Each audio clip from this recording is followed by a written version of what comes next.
너무 없는 티 내나? 없는 너무 럭셔리 갑자기 너무 업데이트 된 하고 있어. 그러니까 와 타닥타닥 소리 나. 그러니까 멋지다. 보통 우리의 낮술이 어떻게 시작하는지부터 먼저 짚어봐야 되는데 원래 순서 정하지 우리는. 그랬나? 보통 술부터 꺼내지. 근데 원래 순서대로 오잖아. 안 모이고 한 사람씩 일찍 와본 적이 없어서 모르겠어. 화이트가 3병이고 레드 하나니까 그리고 비밀의 술이 하나 있으니까 비밀의 술. 레드를 따볼까? 더콘 디코이 멀롯이라고 사실 회사 편의점에서 샀는데 GS에서 사신 건가요? 회사 사장님은 오늘 수지 맞지 않으셨을까? 나도 생각 외로 낮부터 와인이 잘 나가네 하고 저 회사 왜 저러나 수요일인데 막 새를 좋아하기 때문에 새가 무슨 새일까? 오리가 청동오리? 있어서 청동오리? 멜롯이네. 바로 오리가 보고 샀습니다. 항상 라벨이 그냥 마음에 드는 걸. 맞아 그림 보고 사지. 그림 보고. 와 드디어 우리 신년 첫 낮술. 여기 너무 좋은 것 같아. 감사합니다. 벽난로도 있고. 그러니까 이름이 서사라는 이름이 멋져. 서사 당신의 서재. 서사 당신의 서재. 윤호는 낮술. 반갑습니다. 맛있겠다.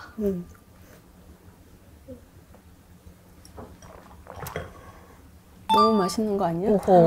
맛있다. 진짜 맛있어. 맛있네. 화려하다. 솔솔 마셨으니까 소리가 발표를 해야지. 아, 발표? 무슨 책을 소개해 주시겠습니까? 네. 저는 어제 한편 13호를 마감을 했는데 주제가 집이었어. 발간사를 쓸 때 재료가 될 것들을 4개월 동안 머리에 계속 넣고 다니면서 엄청 괴로워하다가 그 재료로 쓴 게 바로 미셸 푸코의 헤테로토피아? 푸코가 뭐 그냥 어디에 발표했거나 뭐 라디오 같은 데서 누구랑 대담했거나 막 이런 걸 모아가지고 낸 거고 책이 엄청 얇은데 문장이 되게 아름답고 막 이렇게 생각하니까 되게 무섭다 이런 생각이 드는 문장을 이렇게 보는 건 그런 건 좀 좋았던 것 같아. 어디를 읽어줄 테야? 그래서 저는 맨 앞에 내가 집에 발간사에도 인용을 했던 부분인데 길지 않으니까 나는 이런 말을 하고 싶다. 우리는 순백의 중립적인 공간 안에서 살지 않는다. 우리는 백지장의 사각형 속에서 살고 죽고 사랑하지 않는다. 우리는 어둡고 밝은 면이 있고 제각기 높이가 다르며 계단처럼 올라가거나 내려오고 움푹 패고 불룩 튀어나온 구역과 단단하거나 또는 무르고 스며들기 쉬우며 구멍이 숭숭한 지대가 있는 사각으로 경계가 지어지고 이리저리 잘려졌으며 얼룩덜룩한 공간 안에서 살고 죽고 사랑한다. 스쳐 지나가는 통로가 있고 거리가 있고 기차가 있고 지하철이 있다. 카페, 영화관, 해변, 호텔과 같이 잠시 멈춰 쉬는 열린 구역이 있고 휴식을 위한 닫힌 구역, 자기 집이라는 닫힌 구역도 있다. 그런데 서로 구별되는 이 온갖 장소들 가운데 여긴 폰트가 달라. 절대적으로 다른 것이 있다. 자기 이외의 모든 장소들에 맞서서 어떤 의미로는 그것들을 지우고 중화시키고 혹은 정화시키기 위해 마련된 장소들. 일종의 그러니까 반대할 때 반 공간이다. 이 반 공간, 위치를 가지는 유토피아들. 아이들은 그것을 완벽하게 알고 있다. 그것은 당연히 정원의 깊숙한 곳이다.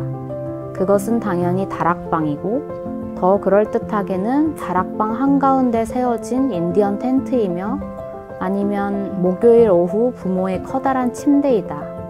바로 이 커다란 침대에서 아이들은 대양을 발견한다. 거기서는 침대보 사이로 헤엄칠 수 있기 때문이다. 이 커다란 침대는 하늘이기도 하다. 스프링 위에서 뛰어오를 수 있기 때문이다. 그것은 숲이다. 거기 숨을 수 있기 때문이다. 그것은 밤이다. 거기서 이불을 뒤집어 쓰고 유령이 되기 때문이다. 그것은 마침내 쾌락이다. 원래 이래요. 까마귀. 좋은 문장을 들으면 우는 까마귀가. 맞아요. 그것은 마침내 쾌락이다. 부모가 돌아오면 혼날 것이기 때문이다. 너무 좋다 진짜. 학교가 이런 걸 쓰는구나. 아 근데 진짜 반공간이라는 의미가 각자 있을 것 같아. 규격화된 닫혀있는 것에서 벗어난 것들이 헤테로토피아라면 내가 집을 생각하면서 내가 집에서 엄마로서의 역할을 해야 한다, 이거에 엄청나게 매몰되어 있는 상태였는데 공간의 의미들이 바뀔 수 있다는 것들, 그리고 헤테로토피아라는 것들을 긍정적인 의미로 찾아낼 수 있을 거라는 그런 생각들이 틈을 좀 만들어주면서 좀 그런 느낌을 주는 것 같아. 나한테 조금 더 자유롭게 생각할 수 있다고 생각되는?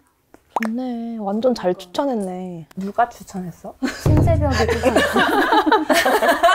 새벽은 어떻게 추천하게 된 거야? 그런 걸 본 거야? 이 분의 이 엄마에 갇혀있는 상태에서 쾌락을 주고 싶었던 거야? 맞아. 그러니까 책 만들면서도 계속 고민하는 건데 한솔이 한참 같은 경험을 찾으려고 봤던 그 엄마들의 에세이들이 있는데 한솔만의 얘기를 이제는 발간사에 써야 할 때 좀 의지할 수 있는 또 다른 축이 필요할 것 같다. 철학자를 추천했는데 많이 빠져들어줘서 좀 뿌듯했고, 나도 이 기회에 헤테로토피아를 읽어보니까 거창하고 그런 얘기가 아니더라고.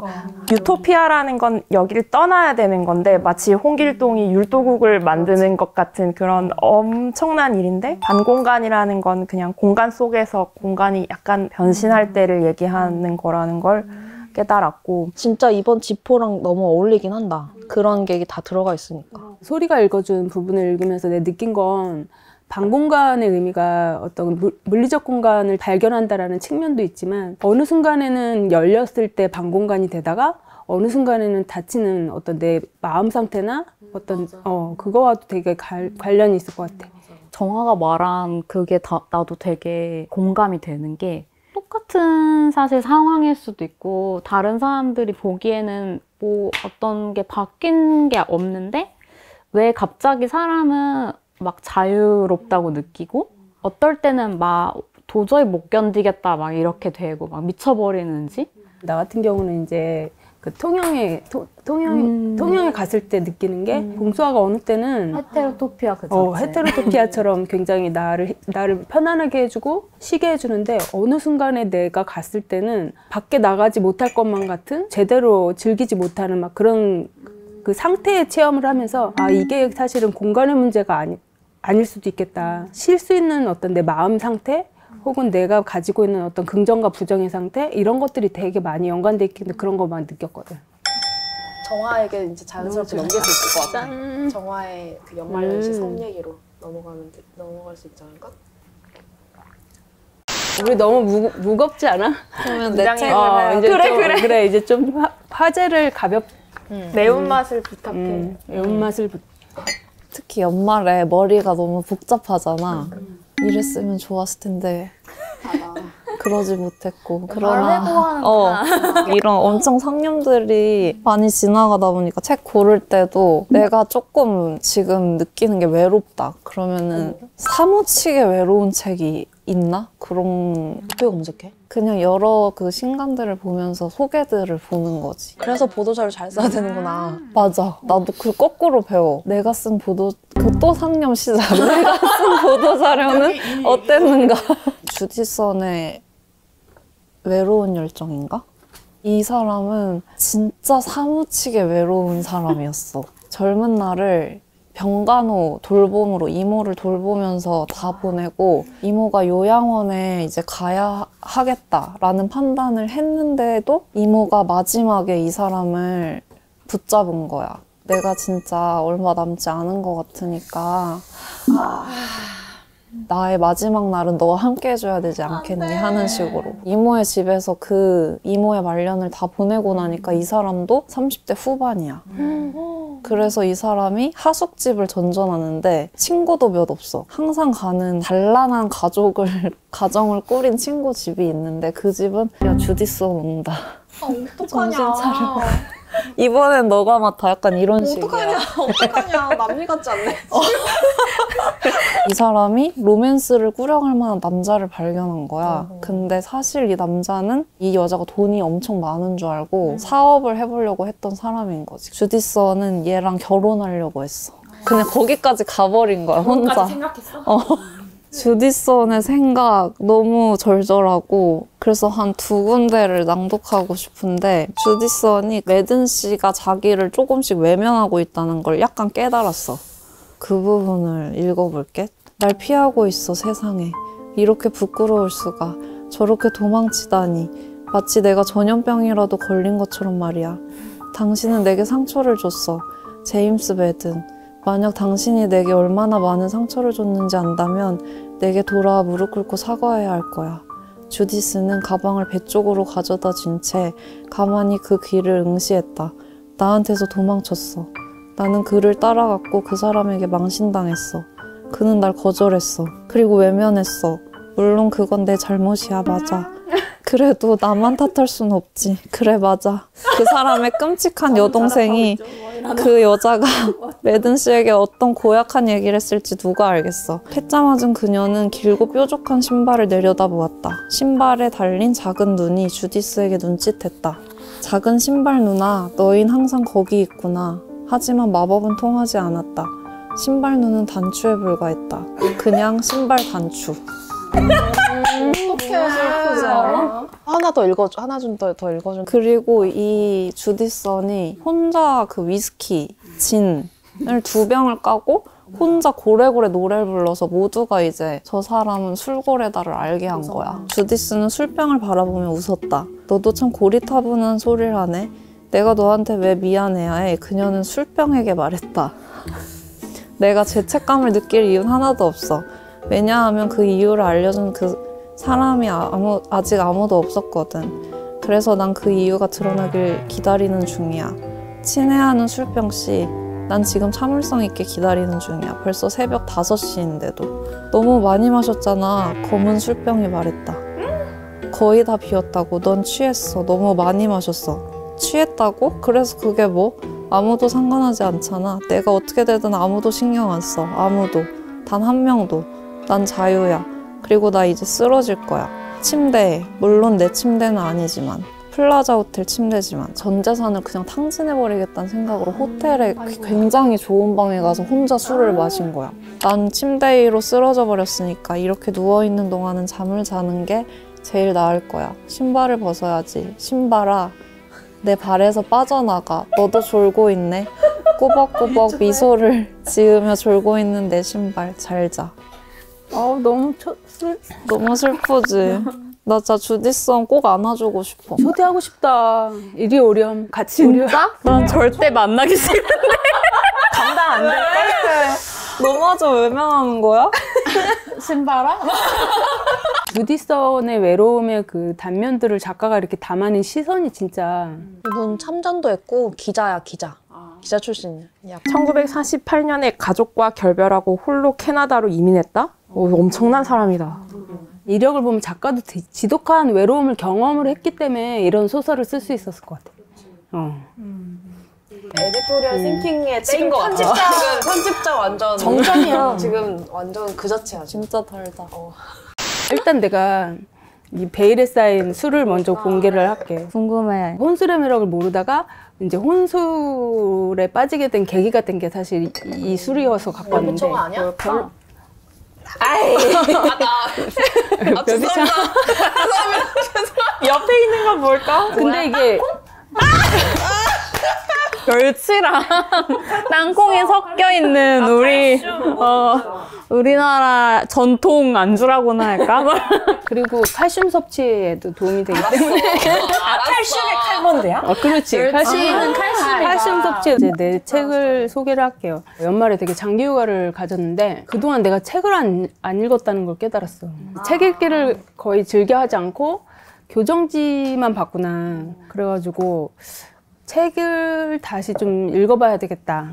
라는 생각을 하면서 뭘 읽을까 고민을 하다가 에디토리얼 싱킹이라고 이 책을 사실 좀 고르게 됐던 이유가 뭐냐면 저자의 이력이 사실은 되게 나한테는 공감 코드가 있어서인데 이분이 에디터인데 잡지 편집장도 하고 LG전자나 네오밸류 등의 브랜드 미디어 제작도 하고 그 다음에 그림책 그림책 비평도 하고 미술 비평도 해 심지어 되게 다방면의 매체를 넘나들면서 에디팅을 해왔어. 사실 나 같은 경우도 보통 편집자하고 프로필이 좀 다르다라고 생각했었거든. 도록 작업도 했지만 잡지사도 다녔고 단행본 편집자로 이제 오면서 항상 느꼈던 게 내가 가지고 있는 이 프로필을 장점으로 할 수 있는 게 뭘까라는 고민을 많이 했었어. 왜냐면 예전에는 그게 약간 일종의 컴플렉스였어. 나는 이렇게 단행본 출판사에 오래 있었던 편집자가 아닌데 내가 전문성이 부족하면 어떡하지?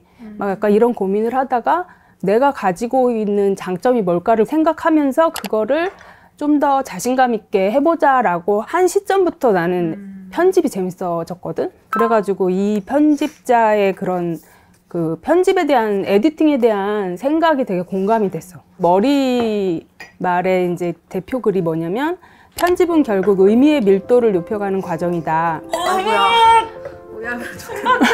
데이터를 이야기로 바꾸고 사실에서 통찰을 끌어내는 행위이다. 온 국민이 준 에디터가 된 게 아닌가 싶다.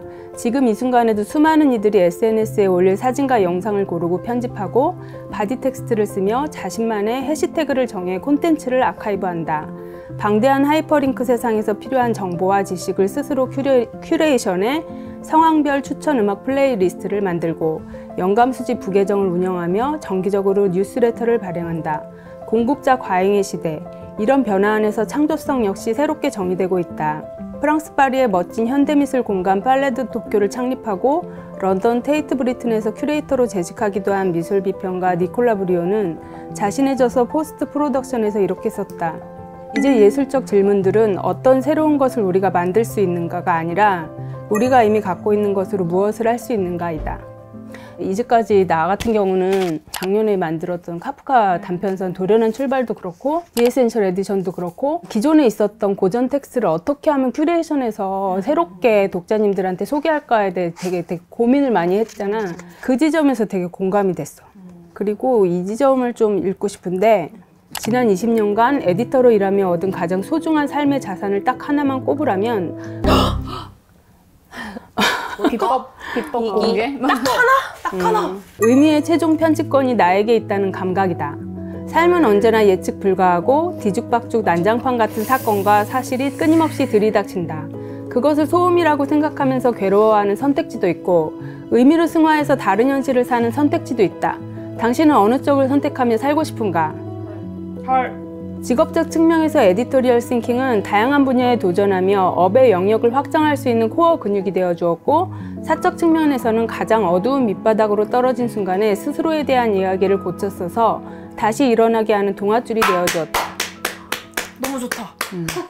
내가 편집자로 일하면서 되게 보람이 뭐냐면 소개하고 싶은 소중한 고전이나 아니면 너무나 훌륭한 연구자, 번역자님의 원 텍스트를 어떻게 하면 독자님한테 잘 연결해 줄까, 잘 소개해 줄까를 되게 궁리하잖아. 근데 거기서 사실은 최종 편집권이이자 첫 독자라는 지점에 대한 부심이 사실 내가 가지고 있는 되게 즐거움 중에 하나라는 걸 사실 깨닫게 됐거든. 그런 지점에서 이 책의 그 어떤 에디토리얼 싱킹 방향이 되게 공감이 됐어. 이렇게 짜다보여야 돼. 한솔 줄지 않네.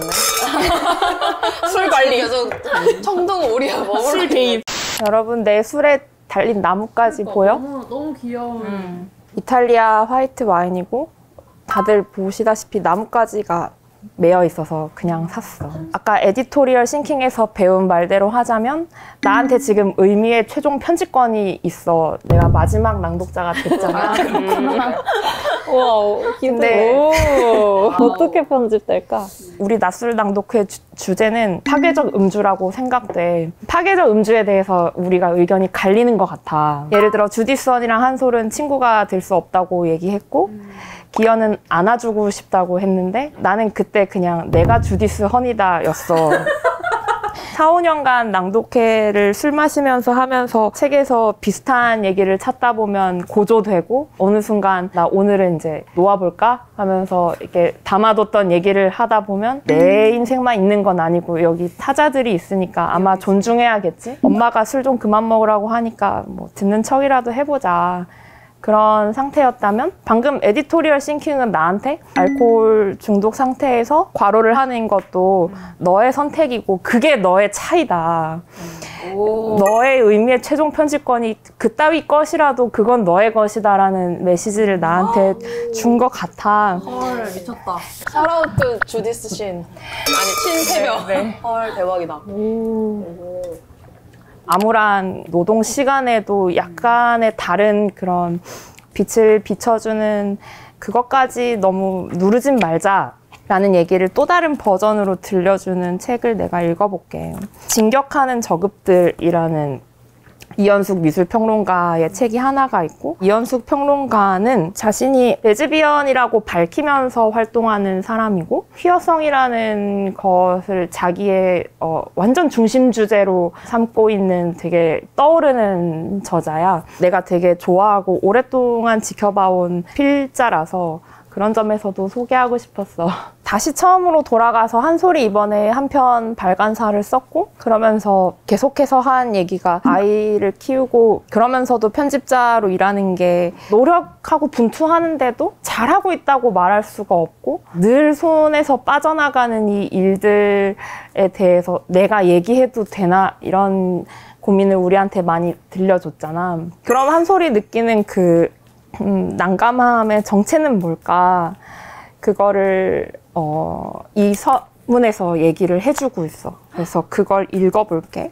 여기서 나는 내가 그간 우습도록 비장하고 진지하게 말해온 퀴어한 삶, 퀴어한 미적 양식, 퀴어한 예술이 무엇인지에 대해서 제대로 비평해서 누군가를 설득, 심지어 유혹하고 싶다는 저속한 열망을 느끼고, 동시에 그게 무엇인지에 대해 누구에게도 영원히 설명하고 싶지 않다고 느낀다. 후자는 특히 글을 쓰는 사람에게 문제가 되는 성향일 수 있다.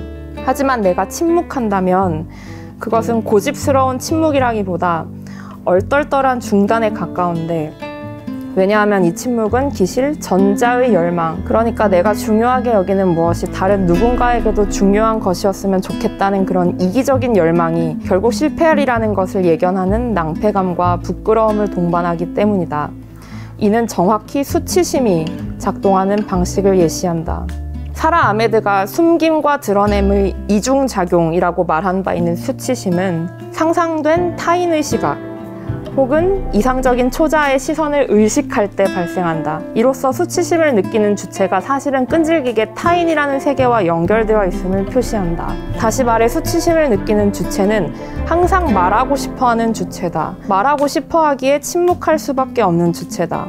피부 아래의 내장에서부터 숨겨놓은 세계와 연결되려는 열망을 뺨을 붉히고 말을 더듬는, 다분히 생리적인 반응으로 노출할 수밖에 없는 그런 주체다.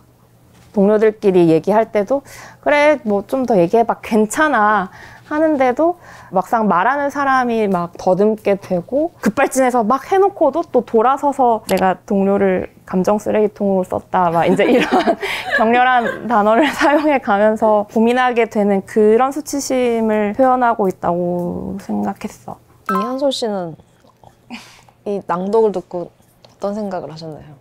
아이를 키운다든지 시간이 없다고 막 계속 느낀다든지 너무 모자란데 막 이렇게 느끼는 게 뚜렷한 관련이 없을 수도 있는데, 그게 나한테 너무 큰 문제여서 수치심을 갖게 되는 식으로 작동을 하는 것 같아. 실제 내가 지금 진짜 일을 하거나 뭐 사람을 만나서 대화를 하거나 뭐 내 얘기를 막 할 때 스펙터가 있어서 막 재보니까 막 0%의 관련성이 나왔습니다 막 이렇게 될 수도 있지만, 내가 느끼는 건 그런 식으로 막 작동하지 않는다는 거지. 수치심을 어떻게 근데 이겨내지?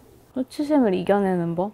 진짜 궁금해. 그치? 나 진짜 물어보고 싶어. 인식부터 하고. 그냥 망각. 망각? 싸워야지. 어떻게? 환상과 싸우지 않고 사실과 이제 해서 그 말은 다릅니다 해서 인정을 쟁취해야 하는 거지. 수치는 내가 생각한 거랑 간극이 멀어졌을 때 느끼는 아득함일 것 같기도 한데 여러분 두 분의 말을 들으면은 그 간극을 이해시키면 적어도 우리가 뭐 세상 앞에 공표하는 게 아니니까 그 차이가 줄어드는 거고 그럼 좀 안심되지 않아? 그런 거에서 약간 수치심이 줄어들 수 있지 않나? 근데 그게 자칫 잘못하면 주디선처럼 그때 너가 그랬잖아. 나한테 내가 재미없다고 했잖아. 막 이렇게. 근데 그게 그래도 그게 활로이지 않나? 오히려 뒤로 돌아가거나 이렇게 하는 외로운 상태에 있는 것보다는 그래도 그게 활로인 것 같다는 생각이 드는데? 그런 거야. 그런 거 같아. 민원이 얘기하니까 설득력 있어. 늘 하고 있기 때문에 그것을. 그냥 내가 보기에 낮술이 지금까지 이어진 건 그냥 기적이다. 아마 왜냐하면 사실 우리가 읽는 텍스트가 때때로는 되게 보편적이기도 하고 즐겁기도 한데 기적이라고 적어.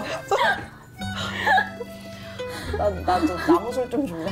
이런 게 나중에 보면 아주 재밌다고. 그러니까 근데 사실 되게 어려운 텍스트도 많잖아. 그건 나줘. 나무술 먹을 수 있어.